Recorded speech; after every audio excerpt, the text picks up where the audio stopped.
Hi trainees, ಸ್ವಾಗತ. ಈಗ seems ಅಥವಾ ಸ್ತರಗಳನ್ನ ಹೇಗೆ ತಯಾರಿಸಬೇಕೆಂಬುದನ್ನ ನಾವು ಕಲಿಯಲಿದ್ದೇವೆ. ಈ ಸೆಷನ್ ಕೊನೆಯಲ್ಲಿ ನೀವು ಸೀಮ್ ಮತ್ತು ಸೀಮಿಂಗ್ ಬಗ್ಗೆ ತಿಳಿದುಕೊಳ್ಳಲು ಸಾಧ್ಯವಾಗುತ್ತದೆ. ಉಡುಪುಗಳಲ್ಲಿನ ಸ್ತರಗಳ ಬಳಕೆಗಳನ್ನ ಪಟ್ಟಿ ಮಾಡಿ, ಸೀಮ್ ದೋಷಗಳ ಪ್ರಕಾರವನ್ನ ವಿವರಿಸಿ, ಮೂಲ ಸೀಮ್ ನಿಯಮಗಳನ್ನ ವಿವರಿಸಿ, ನಿರ್ಮಾಣ ಮತ್ತು ಅಲಂಕಾರಿಕ ಉದ್ದೇಶಗಳ ಆಧಾರದ ಮೇಲೆ ಸ್ತರಗಳನ್ನ ವರ್ಗೀಕರಿಸಿ ಮತ್ತು ವಿವರಿಸಿ, ಸರಳ ಸೀಮ್ ಮತ್ತು ಸೆಲ್ಫ್ ಎನ್ಕ್ಲೋಸ್ ಸೀಮ್ ಹಂತಗಳನ್ನ ವಿವರಿಸಿ. ಸೀಮ್ ಎನ್ನುವುದು ಎರಡು ಅಥವಾ ಹೆಚ್ಚಿನ ಪದರಗಳ ಬಟ್ಟೆ ಅಥವಾ ಇತರ ವಸ್ತುಗಳನ್ನು ಹೊಲಿಗೆಗಳೊಂದಿಗೆ ಜೋಡಿಸುವ ಒಂದು ಸೇರ್ಪಡೆಯಾಗಿದೆ. ಉಡುಪುಗಳು, ಪಾದರಕ್ಷೆಗಳು, ಮನೆಯ ಜವಳಿ ಮತ್ತು ಕ್ರೀಡಾ ಸಾಮಗ್ರಿಗಳಲ್ಲಿ ನೀವು ಅವುಗಳನ್ನು ಗಮನಿಸಿರಬಹುದು. ಸೀಮಿಂಗ್ ಎನ್ನುವುದು ಎರಡು ಅಥವಾ ಹೆಚ್ಚಿನ ಬಟ್ಟೆಯ ತುಂಡುಗಳನ್ನು ಸಾಲು ಹೊಲಿಗೆಗಳೊಂದಿಗೆ ಜೋಡಿಸುವ ವಿಧಾನವಾಗಿದೆ. ಇದನ್ನು ಸೂಜಿ ಮತ್ತು ದಾರದಿಂದ ಕೈಯಿಂದ ಮಾಡಬಹುದು ಅಥವಾ ಹೆಚ್ಚು ಪರಿಣಾಮಕಾರಿ ಮತ್ತು ನಿಖರವಾದ ಫಲಿತಾಂಶಗಳಿಗಾಗಿ ಹೊಲಿಗೆ ಯಂತ್ರವನ್ನು ಬಳಸಿ ಮಾಡಬಹುದು. ಕೈ ಮತ್ತು ಯಂತ್ರದ ಹೊಲಿಗೆ ಎರಡನ್ನೂ ಮನೆಯ ಶೂ ತಯಾರಿಕೆ, ಡ್ರೆಸ್ ಮೇಕಿಂಗ್, ಕರಕುಶಲ ಮತ್ತು ಟೈಲರಿಂಗ್ಗೆ ಬಳಸಲಾಗುತ್ತದೆ.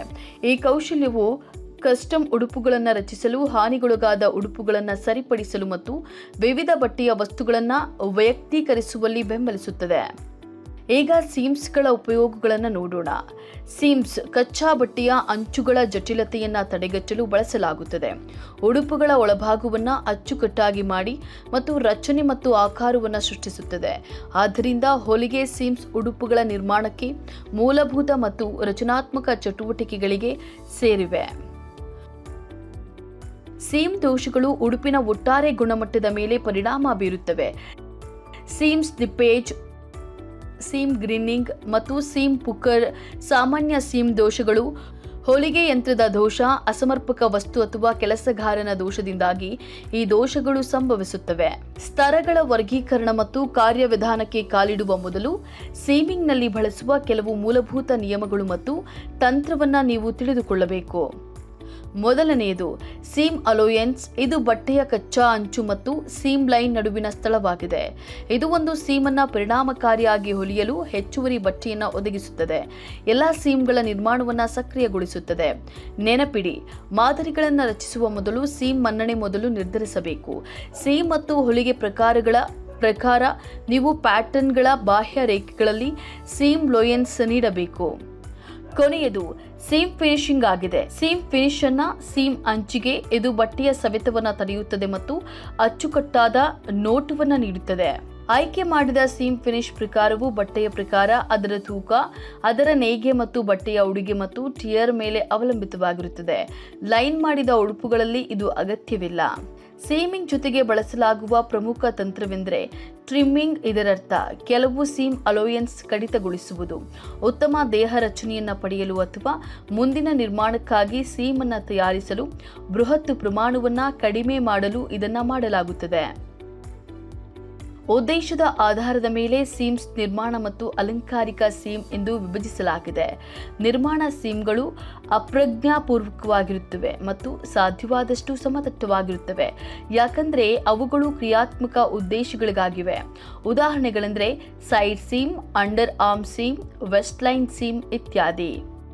Piped seam, corded seam, flat ಮತ್ತು ಫೆಲ್ಟ್ ಸೀಮ್ ಅಥವಾ ಟಾಪ್ ಸ್ಟಿಚ್ ಸೀಮ್ನಂತಹ ಬಟ್ಟೆಗೆ ವಿನ್ಯಾಸ ಅಥವಾ ಅಲಂಕಾರವನ್ನು ನೀಡಲು ಅಲಂಕಾರಿಕ ಸೀಮ್ಗಳು ಎದ್ದು ಕಾಣುತ್ತವೆ. ಸೀಮ್ಗಳನ್ನು ವಿವಿಧ ಆಕಾರಗಳಲ್ಲಿ ನಿರ್ಮಿಸಬಹುದು. ನೇರವಾದ ಸೀಮ್ ಅತ್ಯಂತ ಮೂಲಭೂತ ಮತ್ತು ಹೊಲಿಯಲು ಸುಲಭವಾಗಿದೆ. ನೇರ ಸೀಮ್ನಲ್ಲಿ ಸೀಮ್ ಅಲೋಯೆನ್ಸ್ಗಳನ್ನು ಒಂದು ಬದಿಗೆ ಒತ್ತಬಹುದು ಮತ್ತು ಒಟ್ಟಿಗೆ ಮುಗಿಸಬಹುದು. ಕಡಿಮೆ ತೂಕದ ಬಟ್ಟೆಗಳಲ್ಲಿ ಅಥವಾ ಅವುಗಳನ್ನು ಒತ್ತಲಾಗುತ್ತದೆ ಮತ್ತು ಪ್ರತ್ಯೇಕವಾಗಿ ಮುಗಿಸಲಾಗುತ್ತದೆ. ಬಾಗಿದ ಸೀಮ್ ನಿರ್ವಹಣೆ ಮತ್ತು ಆಕಾರದಲ್ಲಿ ಎಚ್ಚರಿಕೆಯಿಂದ ಗಮನ ಹರಿಸಬೇಕು. ಉತ್ತಮ ಆಕಾರದ ವಕ್ರಾಕೃತಿಗಳನ್ನು ಪಡೆಯಲು ಮತ್ತು ಹೆಚ್ಚುವರಿ ಶಕ್ತಿಯನ್ನು ಖಚಿತಪಡಿಸಿಕೊಳ್ಳಲು ಕಡಿಮೆ ಹೊಲಿಗೆ ಉದ್ದ ಮತ್ತು ನಿಧಾನ ವೇಗವನ್ನು ಬಳಸಿ. ಮೂಲೆಯ ಎರಡು ಬದಿಯಲ್ಲಿ ಕಡಿಮೆ ಹೊಲಿಗೆ ಉದ್ದವನ್ನು ಬಳಸಿಕೊಂಡು ಮೂಲೆಯ ಸೀಮನ್ನು ಬಲಪಡಿಸಲಾಗುತ್ತದೆ. ನಿಖರವಾದ ಮೂಲೆಯನ್ನು ಪಡೆಯಲು ನಿಖರವಾದ ಪಿವೋಟಿಂಗ್ ಮುಖ್ಯವಾಗಿದೆ. ಮತ್ತೊಂದು ವರ್ಗದ ಸ್ತರಗಳು ಸ್ವಯಂ ಸುತ್ತುವರಿದ ಅಂದರೆ ಸೆಲ್ಫ್ ಎನ್ ಕ್ಲೋಸ್ ಸೀಮ್ಗಳಾಗಿವೆ. ಇಲ್ಲಿ ಸೀಮ್ ಅಲೋಯನ್ಸ್ ಸಿದ್ಧಪಡಿಸಿದ ಸೀಮ್ನಲ್ಲಿ ಒಳಗೊಂಡಿರುತ್ತದೆ. ಹೀಗಾಗಿ ಪ್ರತ್ಯೇಕ ಸೀಮ್ ಫಿನಿಶ್ನ ಅಗತ್ಯವನ್ನು ತಪ್ಪಿಸುತ್ತದೆ. ಸ್ವಯಂ ಸುತ್ತುವರಿದ ಸೀಮ್ಗಳು ಈ ಕೆಳಗಿನ ಪ್ರಕಾರಗಳಾಗಿವೆ: French seam, mark French seam, flat felled seam ಮತ್ತು ಸೆಲ್ಫ್ ಬೋನ್ ಸೀಮ್. ತೊಡಕುಗಳನ್ನು ತಡೆಗಟ್ಟಲು ಸೀಮ್ ಮನ್ನಣೆಯನ್ನು ಅತಿಕ್ರಮಿಸಲು ಬಟ್ಟೆ ಸೂಕ್ಷ್ಮವಾಗಿದ್ದರೆ ಫ್ರೆಂಚ್ ಸೀಮನ್ನು ಬಳಸಲಾಗುತ್ತದೆ. ಫ್ರೆಂಚ್ ಸೀಮ್ನ ನಿರ್ಮಾಣವು ಉಡುಪಿನ ಒಳಭಾಗಕ್ಕೆ ಕ್ಲೀನ್ ಫಿನಿಶ್ಡ್ ಪ್ರೊಫೆಷನಲ್ ಲುಕ್ ಒದಗಿಸುತ್ತದೆ. ಬೃಹತ್ ಬಟ್ಟೆಗಳಿಗೆ ಫ್ರೆಂಚ್ ಸೀಮ್ಗಳು ಸೂಕ್ತವಲ್ಲ. ಮಾರ್ಕ್ ಫ್ರೆಂಚ್ ಸೀಮ್ನಂತೆಯೇ ಇರುತ್ತದೆ, ಆದರೆ ಇದು ಕೈಯಿಂದ ಮುಗಿದಂತೆ ಸೂಕ್ಷ್ಮವಾಗಿರುತ್ತದೆ. ಫ್ಲಾಟ್ ಫೆಲ್ಡ್ ಸೀಮ್ಗಳು ಅಚ್ಚುಕಟ್ಟಾದ ಸೀಮ್ ಫಿನಿಶ್ ಅನ್ನು ನೀಡುತ್ತವೆ. ಬಟ್ಟೆಯ ಕಚ್ಚಾ ಅಂಚುಗಳು ಸಂಪೂರ್ಣವಾಗಿ ಸುತ್ತುವರೆದಿರುತ್ತದೆ. ಇದನ್ನು ಮೇಲ್ಭಾಗದ ಅಡ್ಡ ಸೀಮ್ಗಳಲ್ಲಿ ಬಳಸಲಾಗುತ್ತದೆ. ಶರ್ಟ್ಗಳು, ಡೆನಿಮ್ಗಳು, ಪ್ಯಾಂಟ್, ಕ್ರೋಚ್, ಲಗತ್ತು, ಟ್ರೌಸರ್, ಇನ್ ಸೀಮ್ ಮತ್ತು ಸೈಡ್ ಸೀಮ್ ಮತ್ತು ಭಾರಿ ಹತ್ತಿಗೆ ಸೂಕ್ತವಾಗಿದೆ.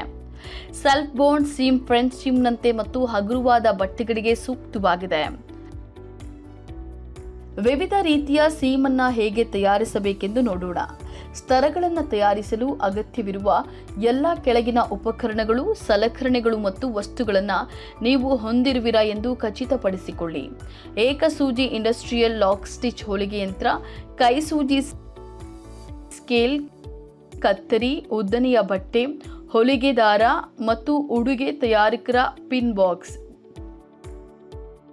ಕೊಟ್ಟಿರುವ ವಸ್ತುಗಳಿಂದ ಸ್ತರಗಳ ವಿವಿಧ ಮಾದರಿಗಳಿಗೆ ತುಂಡುಗಳನ್ನು ಗುರುತಿಸಿ ಮತ್ತು ಕತ್ತರಿಸಿ.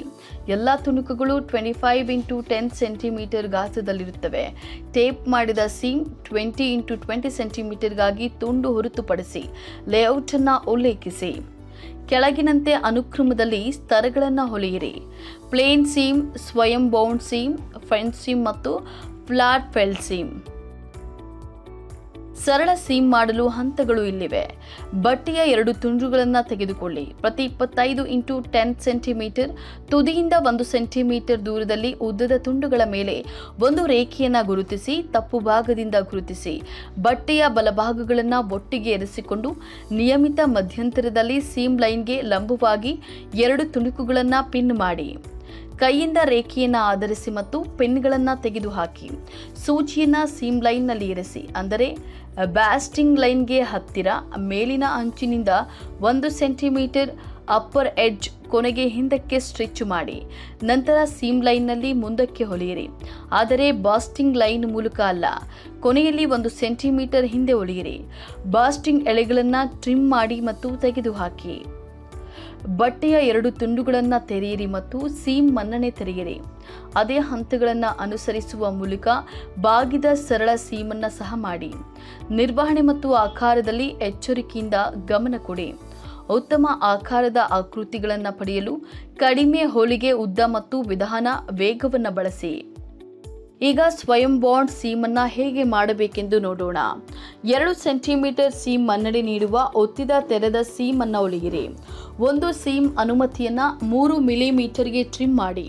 ಇತರ ಸೀಮ್ ಮನ್ನಣೆಯನ್ನು 3 ಮಿಲಿಮೀಟರ್ ಮೂಲಕ ತಿರುಗಿಸಿ ಮತ್ತು ಒತ್ತಿರಿ. ತಿರುಗಿಸಿ, ಮತ್ತೊಮ್ಮೆ ಒತ್ತಿರಿ ಮತ್ತು ಮಡಚಿದ ಅಂಚನ್ನು ಸೀಮ್ ಲೈನ್ಗೆ ತನ್ನಿ. ಇದರಿಂದ ಟ್ರಿಮ್ ಮಾಡಿದ ಅಂಚನ್ನು ಈಗ ಸುತ್ತುವರಿಯಲಾಗುತ್ತದೆ. ಹೊಲಿಗೆಯ ಮೊದಲ ಸಾಲಿಗೆ ಸಾಧ್ಯವಾದಷ್ಟು ಹತ್ತಿರವಾದ ಪದರಕ್ಕೆ ಹತ್ತಿರ ಹೊಲಿಯಿರಿ. ಫ್ರೆಂಚ್ ಸೀಮನ್ನು ನೋಡೋಣ. ಫ್ರೆಂಚ್ ಸೀಮನ್ನು 2 ಬಾರಿ ಹೊಲಿಯಲಾಗುತ್ತದೆ. ಮೊದಲು ಬಲಭಾಗದಿಂದ ಮತ್ತು ನಂತರ ರಾಂಗ್ ಸೈಡ್ನಿಂದ ಹೊಲಿಗೆ ಮಾಡಿ. ಬಟ್ಟೆಯ 2 ತುಂಡುಗಳನ್ನು ತೆಗೆದುಕೊಂಡು ಅವುಗಳನ್ನು ಮತ್ತೊಂದು ಬದಿಗಳೊಂದಿಗೆ ಒಟ್ಟಿಗೆ ಇರಿಸಿ. ಬಲಭಾಗದಲ್ಲಿ ಅಂಚಿನಿಂದ 3 ಮಿಲಿಮೀಟರ್ ದೂರದಲ್ಲಿ ಹೊಲಿಗೆ ಹಾಕಿ. ಸೀಮ್ ಅಲೋಯನ್ಸ್ ಅನ್ನು ಟ್ರಿಮ್ ಮಾಡಿ.